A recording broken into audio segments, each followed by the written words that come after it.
안녕하세요. 경제 공부하는 치과 박 원장입니다. 리뷰 도서 4탄으로 소개할 책은 필립 피셔의 보수적인 투자자는 마음이 편하다입니다. 1907년 캘리포니아에서 태어난 저자 필립 피셔는 벤자민 그레이엄과 함께 현대 투자 이론을 개척한 인물로 평가받고 있으며 1950년대 처음으로 성장주라는 개념을 월가에 소개한 인물입니다.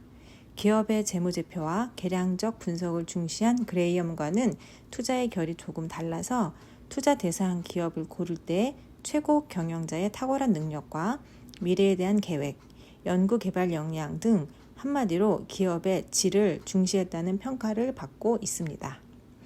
피셔의 대표작으로는 이 책 이외에 위대한 기업에 투자하라는 책이 있는데 책이 출간된 순서로 보면 위대한 기업에 투자하라가 1958년에 보수적인 투자자는 마음이 편하다가 1975년에 출간되어 보수적인 투자자는 마음이 편하다가 더 늦게 출간되었습니다. 저는 두 권 모두 읽어보았는데 필립 피셔의 투자 철학을 좀 더 쉽게 이해하기 위해서는 나중에 출간된 보수적인 투자자는 마음이 편하다를 먼저 읽고 그 다음에 위대한 기업에 투자하라를 읽는 게 조금 더 도움이 될 것 같아서 이 책을 먼저 리뷰하게 되었습니다. 책은 1부와 2부로 나뉘어져 있습니다. 제1부 보수적인 투자자는 마음이 편하다. 1장 보수적인 투자의 첫 번째 영역, 2장 보수적인 투자의 두 번째 영역, 3장 보수적인 투자의 세 번째 영역, 4장 보수적인 투자의 네 번째 영역, 5장 네 번째 영역에 대한 부연, 6장 네 번째 영역에 대한 추가 부연.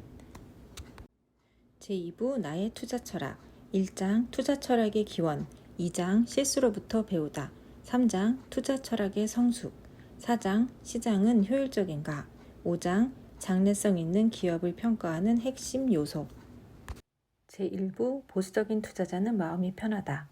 보수적인 투자자란 전통적으로 안전하다고 생각하는 투자 이상의 정밀한 개념과 치밀한 검증이 필요하다고 이야기하고 있고, 보수적인 투자를 이해하기 위해서 이런 기업이 가져야 할 특징을 크게 4가지 영역으로 나누어 살펴보고자 합니다. 1장 보수적인 투자의 첫 번째 영역, 생산, 마케팅, 연구개발, 재무 역량의 탁월함. 보수적인 투자 대상이 되기 위한 기업의 첫 번째 영역에 대해서 설명하고 있습니다. 보수적인 투자의 첫 번째 영역을 충족하는 기업은 첫째, 낮은 생산원가나 영업원가를 기록하는 업체, 두 번째, 뛰어난 마케팅 조직과 재무관리 기술을 보유한 기업, 세 번째, 탁월한 연구개발 능력과 기술 역량을 보유한 기업, 이렇게 정리해 볼 수 있습니다. 2장 보수적인 투자의 두 번째 영역, 인적 요소.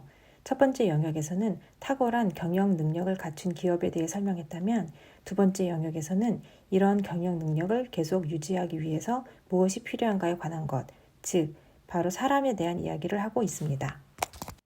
두 번째 영역에서 인적 요소를 강조하면서 보수적인 투자자가 보유할 가치가 있는 기업의 주식은 다음 3가지 요소를 꼭 갖추어야 한다고 이야기하고 있습니다. 첫 번째, 세상은 그 어느 때보다 빠른 속도로 변하고 있다는 사실을 기업 스스로 인식하고 있어야 한다. 두 번째, 새로 입사한 현장 근로자부터 고위 경영진에 이르기까지 모든 임직원들이 자신의 회사가 일하기에 정말 좋은 곳이라는 느낌을 가져야 한다. 세 번째, 최고 경영진은 회사의 건전한 성장에 필요한 정책이라면 기꺼이 감내할 수 있어야 한다.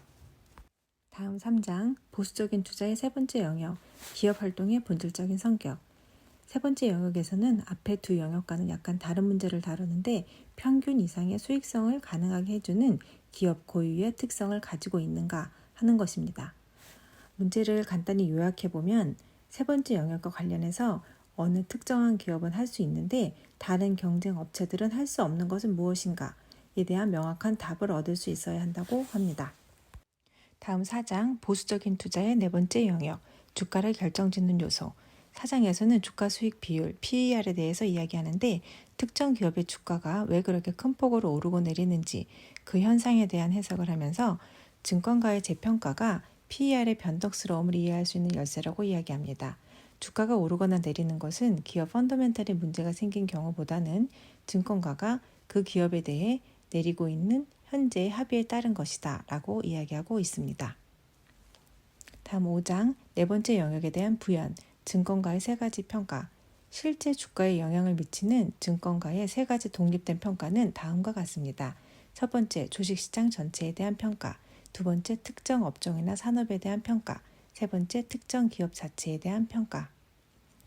5장을 마무리하면서 보수적인 투자자는 자신이 관심을 갖고 있는 어떤 업종이나 산업에 대해 현재 증권가에서 내리고 있는 평가의 본질이 무엇인지 인식해야 한다고 이야기하고 있습니다. 6장 네 번째 영역에 대한 추가 부연, 주가와 펀더멘탈. 성장률 전망이 상이한 주식들을 단순히 PER로만 비교하면 안 된다고 이야기하면서 미래의 순이익이 성장하면 할수록 투자자가 지불하고자 하는 주가 수익 비율은 높아진다고 설명하고 있습니다. 제2부 나의 투자 철학. 1장 투자 철학의 기원. 주식 투자에 관심을 가진 어린 시절부터 대공황 직후 투자 자문사를 설립하기까지 저자의 투자 역사를 이야기하고 있습니다. 주식 투자에 흥미를 느끼다. 초창기의 경험. 경험의 학교에서 배운 첫 번째 교훈. 기본을 다지다. 사상 초유의 약세장. 나의 사업을 할 수 있는 기회. 시련으로부터 기회는 생겨난다. 기초를 다지다. 2장 실수로부터 배우다. 2장에서는 예전의 경험을 바탕으로 투자 자문사를 운영하면서 어떤 투자 철학을 정립해 나갔는가에 대한 이야기를 풀어나가고 있습니다. 투자 기회로서의 푸드 머시너리, 군중과 따로 행동하기, 반대로 그러나 올바르게, 인내와 투자 수익률, 모든 규칙에는 예외가 있다. 하지만 많지는 않다. 시장 타이밍의 실험 결과, 작은 주가에 연연하다 큰 기회를 놓친다. 3장 투자 철학의 성숙. 군 복무로 인해 사업을 일시 중단하게 되는데 1942년 군 복무 시기부터 제대 후에 투자 사업을 어떻게 다시 이끌어갔는가에 대한 이야기입니다. 많은 것들이 모여 강한 하나를 만들다. 역사를 돌아보면 기회가 보인다. 고전적인 실수의 가르침. 적은 수의 종목이라도 잘하자. 시장이 하락할 것으로 예상될 때는 팔아야 하나. 사고팔기를 반복하면 돈을 잃을 것이다. 배당금이라는 긴 그림자. 4장 시장은 효율적인가. 40여 년의 투자 경험을 바탕으로 저자가 내린 결론은 부지런하고 많은 지식을 갖고 있으며 장기적인 투자자에게는 주가가 결코 효율적이지 않다라는 결론을 내리고 있습니다. 효율적 시장이라는 잘못된 믿음. 레이켐 코퍼레이션. 레이켐 기대에 찬물을 끼얹고 급락하다. 레이켐과 효율적 시장. 지금까지의 내용을 바탕으로 저자의 투자 철학을 다음 8가지로 요약해 볼 수 있습니다. 1. 뛰어난 순이익 성장률 달성 가능한 경쟁자가 쉽게 접근할 수 없는 탁월한 제품이나 서비스를 가진 기업에 투자하라. 2. 위와 같은 주식이 외면받을 때 매수하라. 3. 이런 주식을 매수했다면 기업 본질에 문제가 생긴 경우나 성장률이 정체될 경우를 빼고는 보유하라. 4. 배당금을 너무 중시하지 마라. 5. 작은 손실은 감수하고 발생하는 이익은 극대화하라. 6. 뛰어난 기업은 많지 않으니 가장 훌륭한 투자 기회에 집중하라. 7. 증권가의 의견을 맹신하지 말고 자신이 옳다는 판단이 서면 군중과 반대되는 행동을 취하라.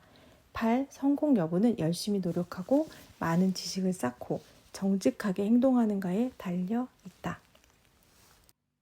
마지막 5장 장래성 있는 기업을 평가하는 핵심 요소. 2장에서는 일부에서 다뤘던 보수적인 투자에 적합한 기업에 대한 설명을 다시 강조하고 있습니다. 총 206페이지 정도밖에 안 되는 얇은 책이지만 그 안에는 저자의 투자에 대한 직관과 통찰력이 가득 담겨 있습니다. 그러한 통찰력을 어렵지 않게 마치 투자에 성공한 옆집 아저씨가 자신의 옛날 이야기를 들려주듯이 그렇게 술술 읽히는 책입니다. 뒷부분의 역자 후기에서는 피셔가 투자 대상 기업을 찾는 방법이 명탐정 셜록 홈즈나 형사 콜럼보를 연상시킨다고 이야기하기도 합니다. 저자는 성장주라는 개념을 제시하며 기업의 질적인 분석을 강조했고 제대로 투자 대상 기업을 선정해 주식을 매수했다면 영원히 매도할 기회가 오지 않을 것이며 그 기업이 주는 수익률은 상상을 초월할 것이라고 거듭 강조하고 있습니다. 이것으로 보수적인 투자자는 마음이 편하다의 리뷰를 마치도록 하겠습니다. 리뷰도서 5탄은 피셔의 또 다른 역작인 위대한 기업에 투자하라를 준비해 보도록 하겠습니다. 부족한 영상 끝까지 봐주셔서 감사합니다.